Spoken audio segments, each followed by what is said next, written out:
The hammer struck the basement wall with a dull thud that seemed to echo through more than just the confined space. Theodore Blackwell froze, his breath catching in his throat. The sound was wrong, hollow. After 3 decades of construction work in Portland, Maine, he knew the difference between solid brick and empty space.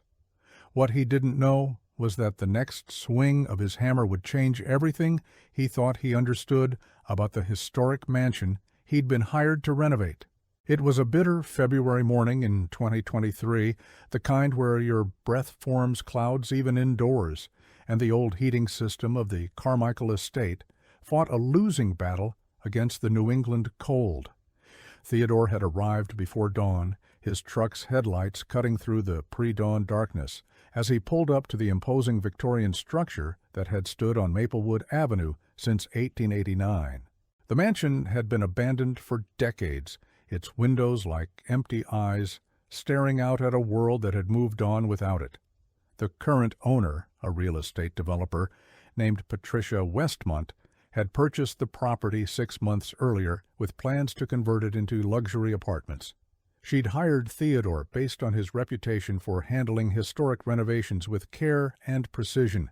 The basement was supposed to be the simplest part of the job, just clearing out decades of accumulated debris and shoring up the foundation. Nothing about this morning suggested he was about to stumble into a mystery that would consume the next year of his life.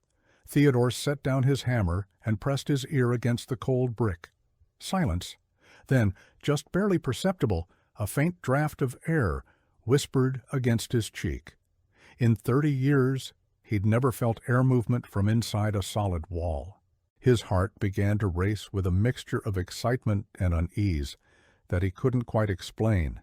The logical part of his mind suggested a structural flaw, maybe water damage creating pockets in the masonry. But something deeper, something instinctive, told him this was different. He picked up his hammer again, this time striking with more force. A crack appeared in the old mortar, spiderwebbing across the surface. Another strike, and a chunk of brick fell away, revealing darkness beyond. Theodore grabbed his flashlight with hands that trembled slightly, though he told himself it was just the cold. The beam of light pierced the opening, and what he saw made him step back involuntarily. Beyond the wall was a passageway, its existence completely absent from any of the architectural plans Patricia had provided. The walls were lined with old brick, different in color and texture from the basement around him. Cobwebs hung like ancient curtains, undisturbed for what must have been decades, and there, just visible in the beam of his flashlight, were wooden stairs descending into deeper darkness. Theodore knew he should call Patricia immediately. This was her property, and any significant discovery needed to be reported. But curiosity, that powerful human impulse that has driven explorers since the dawn of time, held him in place. Just a quick look, he told himself, just enough to know what he'd found before making the call. He widened the opening enough to squeeze through, his work jacket catching on rough edges of broken brick. The air on the other side was different. Stale, yes, but also carrying a faint scent he couldn't quite identify. Not decay exactly, but something old and undisturbed. The passage was narrow, barely wide enough for his shoulders, and the ceiling hung low enough that he had to duck. The wooden stairs creaked under his weight, protesting their first use in what his trained eye suggested was at least 70 years, maybe more. Each step felt like a journey backward through time. At the bottom of the stairs, perhaps 20 feet below the basement level, Theodore found himself in a small chamber. His flashlight beam swept across walls lined with shelves, and on those shelves, carefully preserved in the cool, dry air, were dozens of leather-bound journals. He picked one up with reverent care, the cover cracking slightly as he opened it. The first page bore a date in elegant script, June 15, 1953. Below it, a name, Dr. Harrison Aldrich. Theodore's hands shook as he turned the pages, his eyes scanning words that seemed to pulse with urgency even after 7 decades. Dr. Aldrich had been a physician, that much was clear. But these weren't medical journals in any conventional sense. They were records of something else entirely, something that made Theodore's skin prickle with growing alarm. The good doctor had been conducting research, experiments that even in the permissive medical environment of the 1950s would have raised serious ethical questions. But it was the final entry, dated October 3, 1953, that made Theodore forget about the cold, forget about his schedule, forget about everything except the words before him. Chabidur, Aldrich wrote of a discovery that terrified him, of results that had spiraled beyond his control, and of his decision to seal the passage forever. The entry ended abruptly, mid-sentence, as if the writer had been interrupted or had simply lost the courage to continue. Theodore closed the journal and looked around the chamber with new eyes. What had seemed like a simple forgotten storage room now felt ominous, charged with the weight of hidden history. The shelves held more than journals. There were glass vials, their contents long since evaporated or crystallized, labeled with chemical formulas Theodore didn't recognize. There were photographs, old black and white images showing the interior of what appeared to be a laboratory far more sophisticated than he would have expected in a private residence. And there, in the corner of the chamber, partially hidden behind a stack of old wooden crates, was another door. This discovery changed everything. Theodore was no longer looking at a simple sealed room, a curiosity to be reported and perhaps turned into a selling point for Patricia's luxury apartments. This was the entrance to something larger, something that had been deliberately hidden away. The question that now consumed him wasn't just what he had found, but why it had been sealed, and what might lie beyond that second door. He approached the door slowly, his flashlight beam trembling slightly in his grip. The wood was old oak, solid and heavy, with an iron handle green with age. There was no lock, just a simple latch that resisted his initial attempt to lift it. Theodore set down his flashlight and used both hands, pulling with steady pressure until, with a groan that seemed to come from the house itself, the latch gave way. The door swung open, and a wave of colder air washed over him, carrying with it that strange scent he'd noticed before, now stronger and more distinct. It was chemical, medicinal, mixed with something earthier, almost organic. Theodore picked up his flashlight and stepped through, finding himself in a corridor that stretched away into darkness beyond the reach of his beam. The walls here were different, no longer rough brick but smooth concrete, professionally poured and finished. This wasn't amateur work, wasn't some wealthy eccentric's hobby project. This was serious construction, the kind that required planning, permits, and professional contractors. Except there were no permits in the city records, Patricia had confirmed that when she purchased the property. Whatever lay beneath the Carmichael estate had been built in secret, hidden from official scrutiny. Theodore followed the corridor, his footsteps echoing in the confined space. Every 20 feet or so, he passed doorways opening into small rooms on either side. His flashlight revealed glimpses of equipment, old and covered in decades of dust, but still recognizable. Examination tables, metal cabinets, sinks with old-fashioned fixtures. This had been a medical facility of some kind, but why hidden underground, and why sealed away so completely? The corridor opened into a larger space, a central hub where 4 additional corridors branched off in different directions.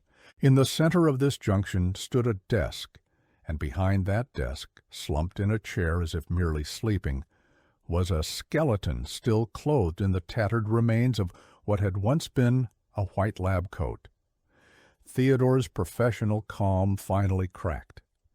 He stumbled backward, his flashlight beam dancing wildly across the walls as his hand shook. In 3 decades of renovation work, he'd found many things hidden in old buildings, forgotten love letters, hidden money, even a vintage car bricked up in a garage. But never human remains. Never this. His first instinct was to run, to get out of this underground maze and call the police. But as his racing heart began to slow and rational thought returned, Theodore realized he needed to understand what he'd found before bringing authorities into it. Patricia had hired him to renovate a mansion, not to uncover what could become a media circus, or worse, a crime scene that would tie up the property in legal proceedings for years. He forced himself to approach the desk, to look more carefully at the scene before him. The skeleton's position suggested the person had simply sat down and never gotten up again. There was no sign of violence, no obvious cause of the passing that Theodore could identify. On the desk, partially covered by the skeletal hand, was a note written on yellowed paper in the same elegant script Theodore had seen in Dr. Aldrich's journals. The note was brief, just a few lines, but its content made Theodore's blood run cold. Dr. Harrison Aldrich, for this was surely him, had written a final message to whoever might eventually find this place. He wrote of failure, of an experiment that had gone catastrophically wrong, of subjects who had been left with no choice, and of his decision to remain here in self-imposed exile, unable to face the world after what he had done. But it was the final line that would haunt Theodore for months to come. If you are reading this, you must find them and set them free. They are still here in the Eastern Wing, and they have been waiting so very long. Theodore looked up from the note, his flashlight beam seeking out the eastern corridor. Of the 4 passages branching from this central junction, one was marked with a faded sign bearing a single word: East. The corridor beyond was darker than the others, the shadow seeming to resist his flashlight beam, and from somewhere in that darkness, so faint he almost convinced himself he'd imagined it, came a sound. It was rhythmic, regular, like breathing, but slower, deeper. Or perhaps it was just the house settling, the old structure adjusting to the cold, the sound traveling through pipes and walls until it emerged here in this forgotten place. Theodore tried to rationalize what he was hearing, but his body refused to believe the explanations his mind offered.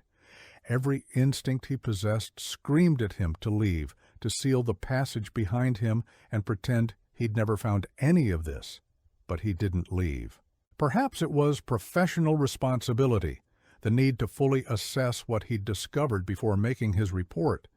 Perhaps it was simple human curiosity, that same impulse that had carried him down here in the first place. Or perhaps it was something in Dr. Aldrich's final words, a plea from beyond death, that Theodore felt compelled to honor. Whatever the reason, he found himself walking toward the eastern corridor, his footsteps echoing in counterpoint to that distant, rhythmic sound. The eastern wing was different from the main corridor. The walls here were lined with heavy steel doors, each bearing a small window of reinforced glass at eye level. The doors were numbered sequentially, E1, E2, E3, continuing down the passage. Theodore approached the first door, his hand trembling as he raised his flashlight to peer through the window. The room beyond was small, perhaps 10 feet square, with walls of white tile now yellowed with age. There was a cot against one wall, a simple metal frame with a thin mattress. A sink and toilet occupied one corner. It looked like a cell, a place designed to hold someone against their will. And the realization of what this facility might have been made Theodore feels sick. He moved to the next door, and the next, finding similar rooms behind each. Some showed signs of long-ago occupation. Blankets still folded on cots, personal items scattered on small shelves. Others were empty, their pristine condition suggesting they had never been used. Theodore counted 12 such rooms before he reached the end of the corridor, where a larger door marked the entrance to what his flashlight revealed was a laboratory.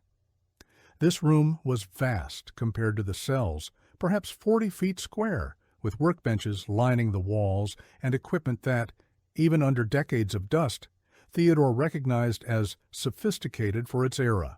Microscopes, centrifuges, refrigeration units no longer humming with power, cabinets filled with glassware and chemicals, and in the center of the room, dominating the space, was a large steel tank, cylindrical and perhaps 8 feet tall, connected by a maze of pipes and wires to machinery Theodore couldn't begin to understand. The rhythmic sound he'd heard earlier was louder here, and Theodore realized with a shock that it was coming from the tank. Not from inside it exactly, but from the machinery connected to it, some kind of pump or circulation system that had somehow continued operating for 7 decades. The thought should have been impossible. No power source could last that long. No mechanical system could run without maintenance for 7 decades without breaking down.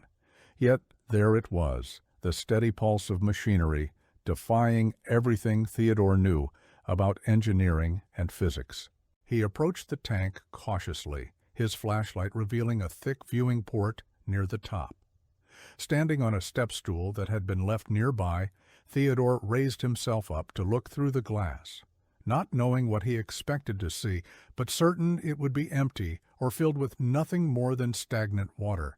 What he saw instead would stay with him for the rest of his life. The tank was filled with liquid, clear but slightly viscous, like mineral oil. Suspended in that liquid, connected by tubes and wires to the machinery surrounding the tank, was a human figure. The preservation was remarkable, far beyond anything Theodore would have thought possible. The person appeared to be sleeping, their features peaceful, unchanged by the decades that had passed since they had been placed in this artificial environment. Theodore stumbled off the step stool, his mind refusing to process what his eyes had just shown him. It wasn't possible. No one could survive for 70 years in such conditions. This had to be a body, preserved like some macabre scientific specimen. But the machinery was still running, still pumping that strange liquid through tubes connected to the figure in the tank. And if he looked very, very carefully, Theodore could see the almost imperceptible rise and fall of the chest, the slight movement that suggested breathing, or something like it. He needed to get out. This was far beyond anything he was equipped to handle. Theodore turned to leave the laboratory, but his flashlight beam swept across something that stopped him cold. On the wall near the door, protected behind glass, was a panel of switches and dials, and above it, a brass plaque bearing instructions in that same elegant script. Emergency Revival Protocol, it read, followed by a numbered sequence of steps.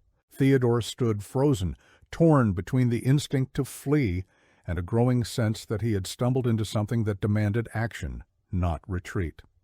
Dr. Aldrich's final words echoed in his mind. They are still here, in the eastern wing, and they have been waiting so very long. Not it.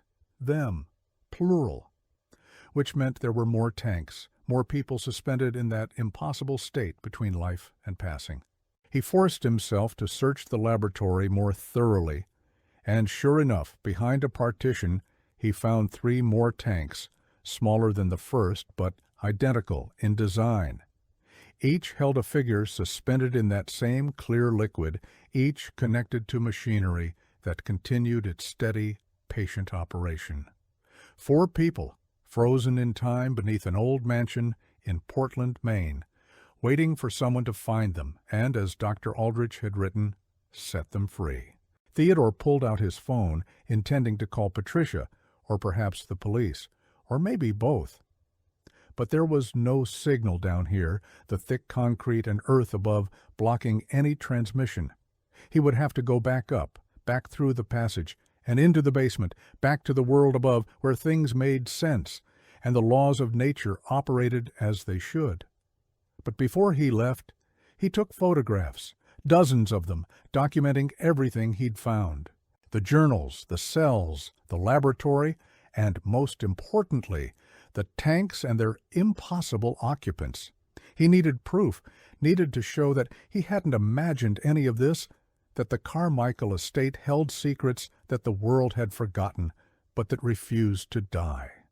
The climb back up the wooden stairs felt longer than the descent. Theodore emerged into the basement with the weak February sunlight filtering through dirty windows, feeling like a blessing. The normal world, solid and predictable, surrounded him once more. But he carried with him the knowledge of what lay below, and that knowledge changed everything. He called Patricia first, his voice shaking slightly as he tried to explain what he'd found. She listened in silence, and when he finished there was a long pause before she spoke. Her response wasn't what he expected. She wasn't shocked or disbelieving. Instead, she asked a single question. "How many tanks did you find?" The question, and the way she asked it, sent a chill down Theodore's spine. It suggested knowledge, or at least suspicion, of what lay beneath the property. When he told her there were 4, there was another pause, longer this time, before Patricia said she was on her way and that he should not, under any circumstances, contact anyone else until she arrived. Theodore waited in his truck, the heater running at full blast but unable to dispel the cold that had settled into his bones. His mind kept returning to those figures in the tanks, their peaceful faces showing no sign of the decades that had passed. Who were they? How had they ended up in Dr. Aldrich's underground facility?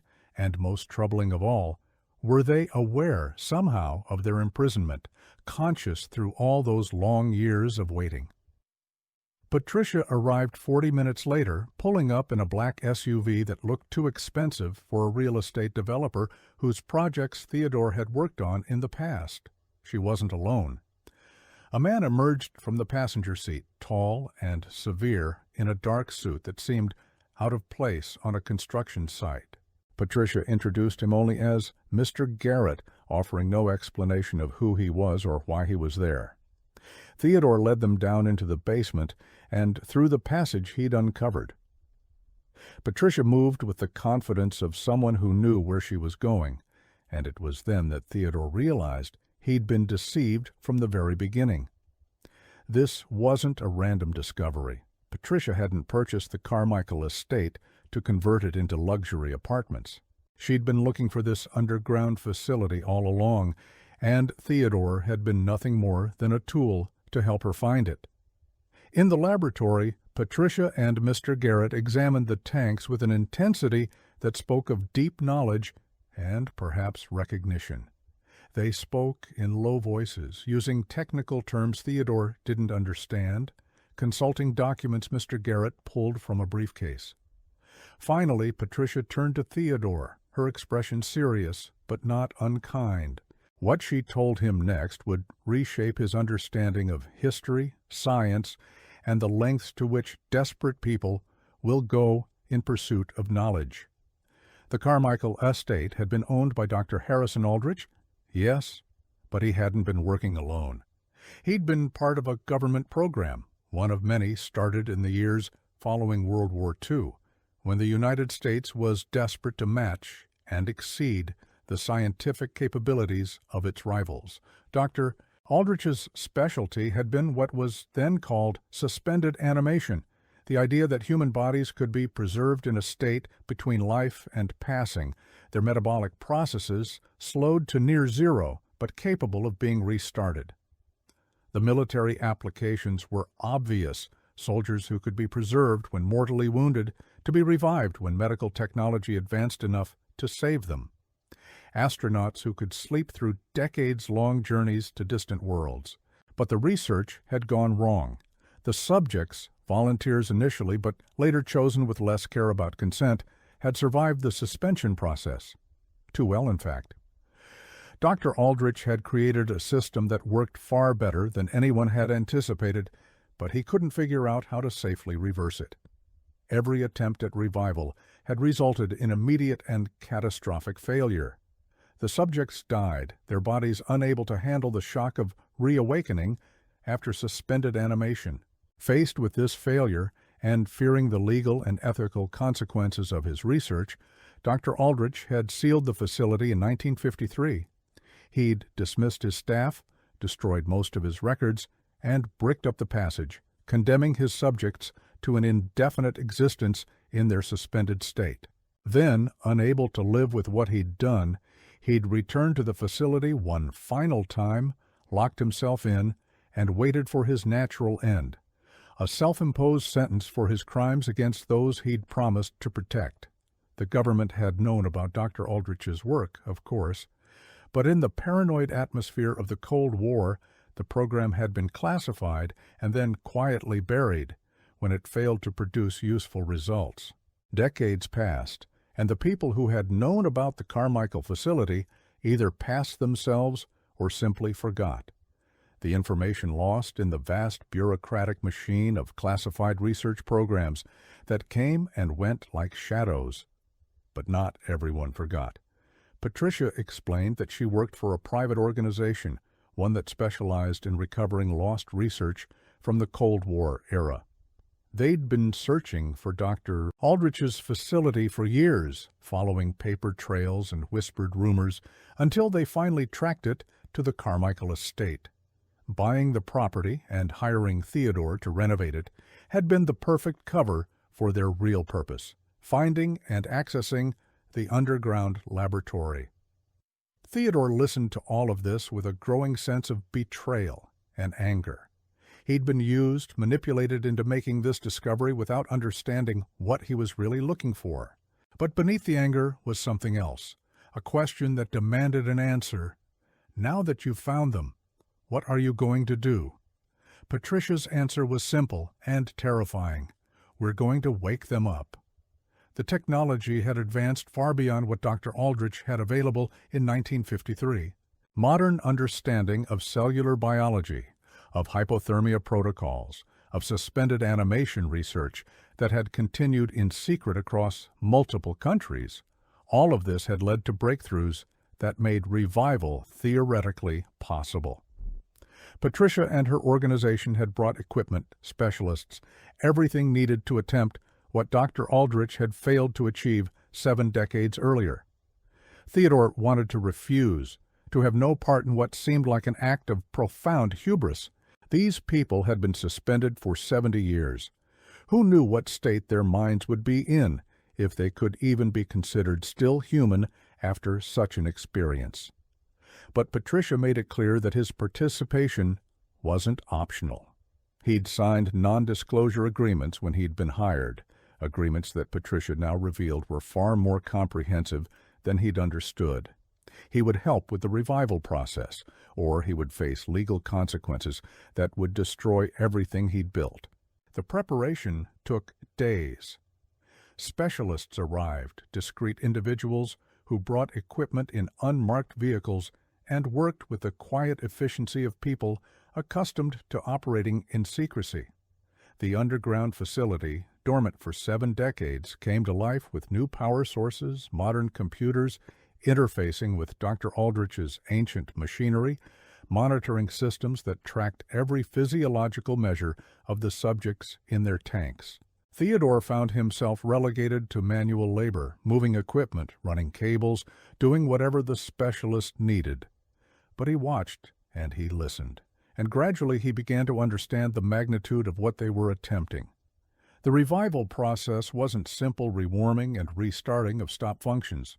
It was a carefully orchestrated sequence that would take weeks, gradually bringing the subjects back from their suspended state in incremental steps so small that each day's progress was almost imperceptible. They started with the smallest tank, reasoning that if something went wrong, better to lose one subject than to risk all 4 in a simultaneous revival attempt.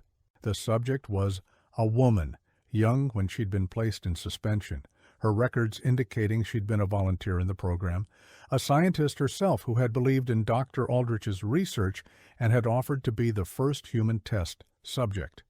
Her name, according to the fragmentary records that survived, had been Dr. Margaret Chen, a biochemist who had graduated from Stanford at the age of 22 and had been recruited into the classified research program before her 25th birthday. The year she'd entered suspension was 1952, which meant she'd been lying in that tank for 71 years, aging not at all while the world above changed beyond recognition. The revival took 3 weeks of careful, methodical adjustment. Each day the specialists made tiny changes to the liquid in the tank, to the temperature, to the mixture of gases being fed through the breathing apparatus. Monitoring equipment tracked brain activity, heart function, cellular respiration, 1,000 different measures that all had to be precisely balanced for the revival to succeed. Theodore watched Dr. Chen's face through the viewing port, memorizing every detail. There was something profound about being present for this moment, watching as someone returned from a state that was neither life nor passing. He found himself wondering what she would remember, what 70 years of suspension would have done to her consciousness, her sense of self. On the 21st day, Dr. Chen opened her eyes. The moment was captured on multiple cameras, recorded for analysis. But for Theodore, watching from just a few feet away, it was simply astonishing. One moment Dr. Chen's face was peaceful, her eyes closed as they had been for 7 decades. The next, her eyelids fluttered, then opened, revealing brown eyes that moved with confusion and dawning awareness. The specialists moved quickly, following protocols they'd rehearsed dozens of times. The tank was drained slowly, its precious cargo of preservation fluid being carefully collected for analysis. Dr. Chen was lifted out with infinite care, her body weak from decades of disuse, but alive, undeniably and miraculously alive. She was wrapped in heated blankets, connected to monitoring equipment, given fluids and medications, all while her eyes tracked the movement around her with growing comprehension. It was hours before she could speak, her vocal cords requiring time to remember their function. When words finally came, they were hoarse, barely audible, but their meaning was clear. Where am I? What year is it? And then, with growing panic, where is Harrison? Patricia broke the news gently, explaining that Dr. Aldrich had passed many years ago, that the year was 2023, not 1952. Dr. Chen's reaction was a mixture of grief, shock, and something else that Theodore couldn't quite identify. Not relief exactly, but perhaps acceptance, as if some part of her had known, during all those years of suspension, that she would awaken to find everything she'd known gone. The specialists wanted to wait months before attempting another revival to study Dr. Chen's recovery and adjust their protocols based on what they learned. But Dr. Chen herself insisted they proceed immediately with the others. She knew who they were, had known them before suspension, and she carried guilt that they might remain in their tanks while she was freed. Patricia reluctantly agreed, and the process began again with the 3 remaining subjects. The second revival was a man named James Rutherford, an engineer who had designed much of the suspension equipment. He woke more easily than Dr. Chen had, his revival taking only 2 weeks, and his adjustment to the news of 7 decades passing seemed almost casual, as if he'd expected no less. But Theodore noticed something in his eyes, a hardness that hadn't been there in the photographs from 1952, and he wondered what awareness, if any, the man had maintained during his long sleep. The third subject was a woman named Eleanor Vasquez, a nurse who had volunteered for the program after losing her family in a house fire. Her revival was the most difficult, complicated by physiological issues that the specialists struggled to resolve. For 3 days it was uncertain whether she would survive, but on the 4th day she stabilized, and by the end of the 2nd week, she, too, opened her eyes to a world 7 decades removed from the one she remembered.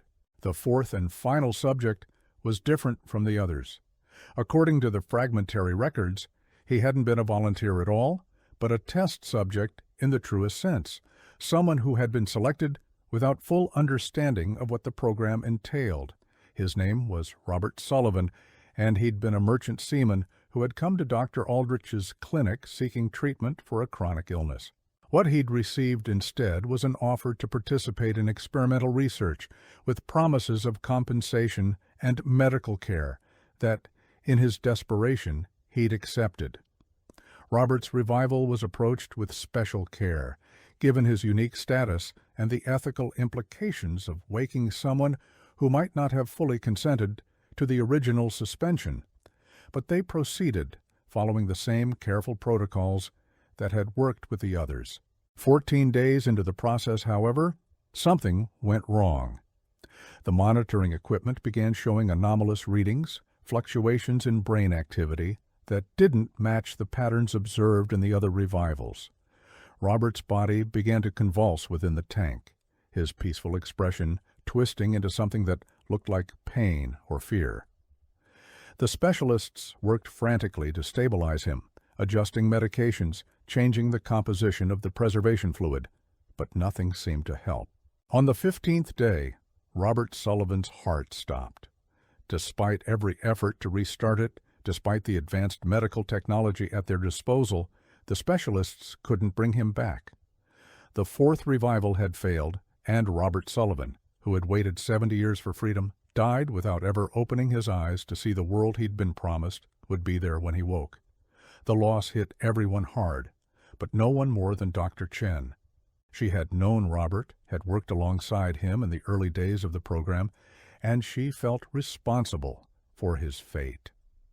In the conversations Theodore overheard, Dr. Chen spoke of guilt, of the hubris that had led them to think they could play with human life in such fundamental ways. Dr. Aldrich had understood this at the end, she said, had realized the magnitude of their mistakes, and had chosen to seal the facility rather than continue the research. But now 3 people had been revived, 3 individuals who had left the world in 1952 and returned to find it incomprehensibly changed. The question that everyone avoided asking was, what happens now? They couldn't simply be released into society. They had no legal existence, no documentation that would survive scrutiny, no way to explain where they'd been for 7 decades. They were, in every meaningful sense, ghosts, returned from a past that no longer existed. Patricia's organization had plans, of course. The 3 survivors would be provided with new identities, with education in how the modern world functioned, with financial support to help them build new lives. But all of this came with a price: their silence. They could never speak of what had happened to them, could never reveal the existence of Dr. Aldrich's program or the underground facility. They would have to create plausible cover stories for their existence and maintain those stories for the rest of their lives. Dr. Chen, James, and Eleanor agreed to these terms, though Theodore could see the reluctance in their eyes. They were being offered life, but a life constrained by lies and secrecy, forever looking over their shoulders, forever aware that they didn't truly belong to this time they found themselves in. Theodore's role in the project ended as summer arrived, the long days of a Maine summer standing in stark contrast to the bitter February morning when he'd first broken through that basement wall. The underground facility was carefully sealed again, this time with safeguards to ensure it would never be accidentally discovered by future renovators. The journals and documents were collected, cataloged, and disappeared into Patricia's organization's archives. The equipment was removed, the rooms cleaned, all evidence of what had transpired carefully erased. The Carmichael estate renovation continued, but now Theodore worked knowing what lay beneath his feet, what secrets the old mansion held. Patricia had promised him a substantial bonus for his discretion, enough money to retire comfortably or to start his own contracting business. But the money felt tainted, payment for his participation in something that Theodore still wasn't sure was right or wrong, helpful or harmful. He saw Dr. Chen once more, several months after her revival. She'd been given a new name, a new identity, and was living in a small apartment in Portland, not far from the estate, where she'd spent 70 years in suspension. Patricia had arranged for them to meet, partly to check on Dr. Chen's adjustment and partly to remind Theodore of his obligations to silence. Dr. Chen looked different than she had in the underground laboratory. Her hair, which had been dark in suspension, was now showing gray, her body adjusting to the aging process that had been halted for so long.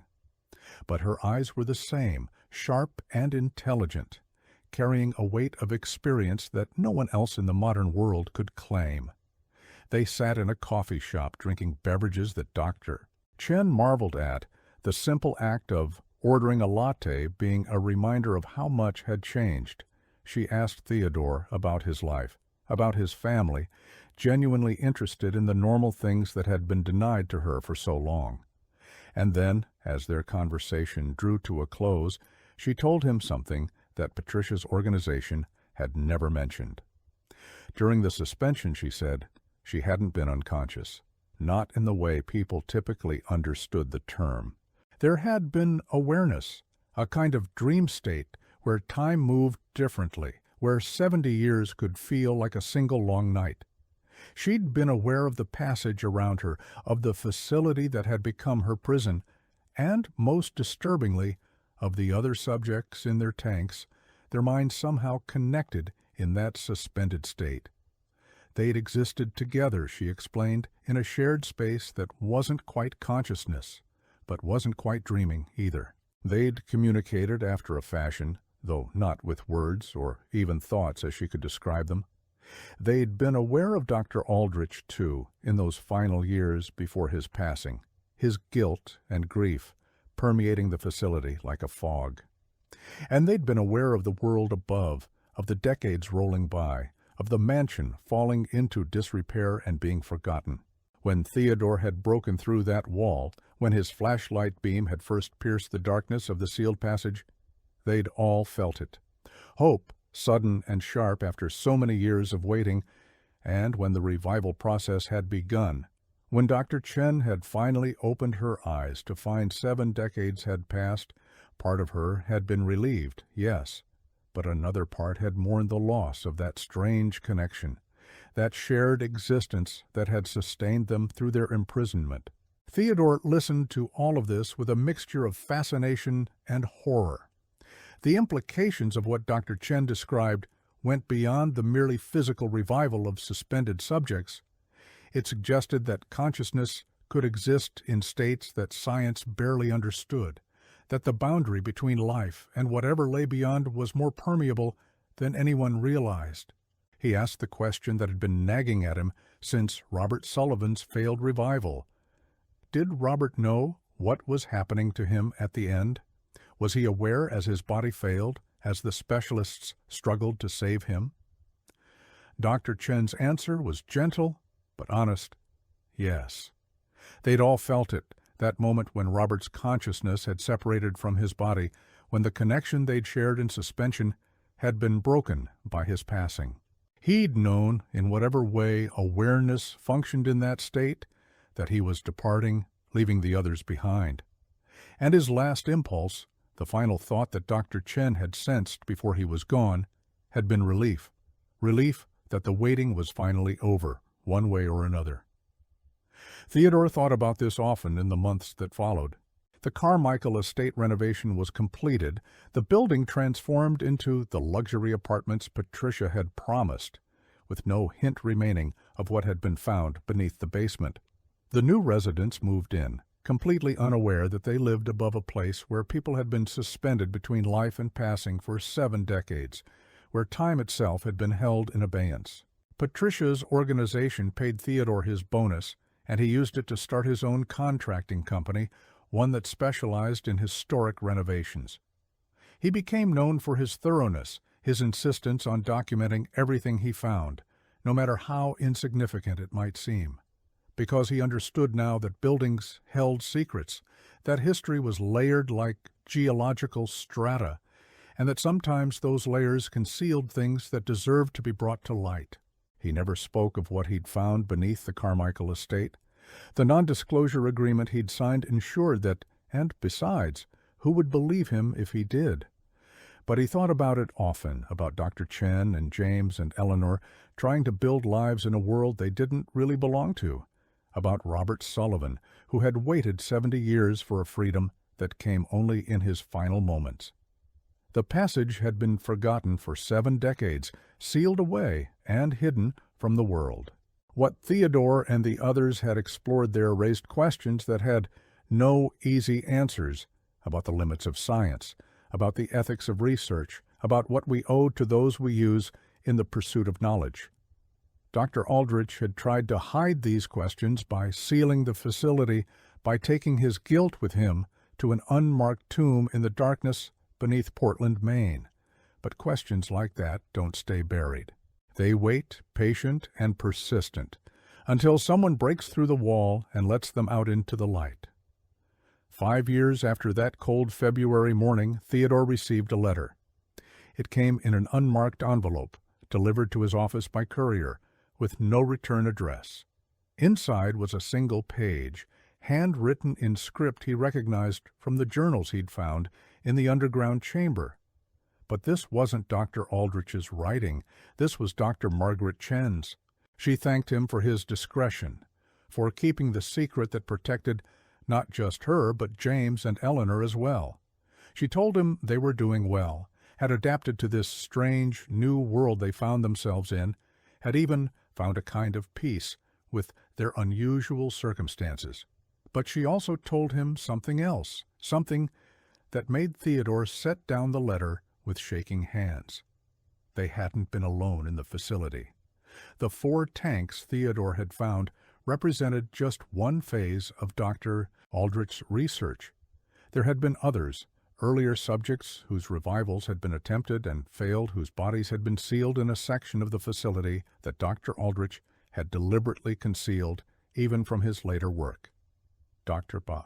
Chen had memories from her suspended state, fragments of awareness that suggested these earlier subjects might not have been properly laid to rest, that they might still be there, in some deeper level of the underground complex, waiting in a darkness that no one had yet penetrated. She didn't ask Theodore to investigate. She didn't ask him to do anything except remember, to carry the knowledge that the story he thought had ended was actually incomplete.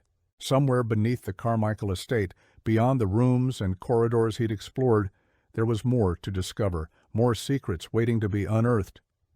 Theodore never went back.